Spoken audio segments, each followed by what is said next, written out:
মা শারদা, যিনি স্বয়ং মা দুর্গা, তিনি নিঃস্বার্থ ভালোবাসা, অসীম ধৈর্য এবং সারল্যের মূর্ত প্রতীক ছিলেন। তিনি জগৎকে আপন করে নেওয়া, কারো দোষ না খোঁজা এবং ঈশ্বরের ওপর ভরসা রাখার শিক্ষা দিয়েছেন, যা আজও মানব জাতিকে পথ দেখায়। আজ মা শারদার কিছু বিশেষ বিশেষ কথা বলবো।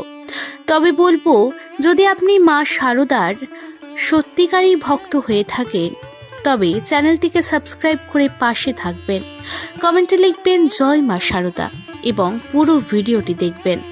চলুন আর দেরি না করে ভিডিওটি শুরু করি।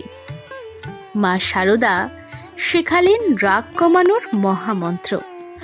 মানুষের মন সবসময় শান্ত থাকে না, কখনো রাগ ক্রোধ আমাদের মনকে বশীভূত করে। শারদা মা আমাদের শিখিয়েছেন কিভাবে এই রাগ ক্রোধকে জয় করা যায়, কিভাবে মনকে ঠান্ডা রাখা যায়।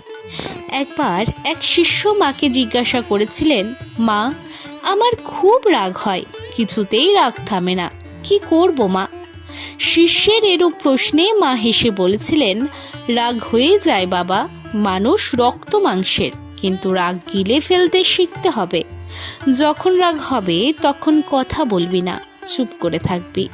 মা বলতেন, রাগের সময় কথা বললে আগুন জ্বলে ওঠে, চুপ করে থাকলে নিভে যায়।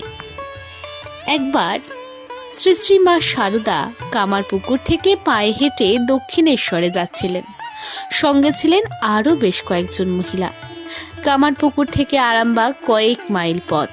আরামবাগ থেকে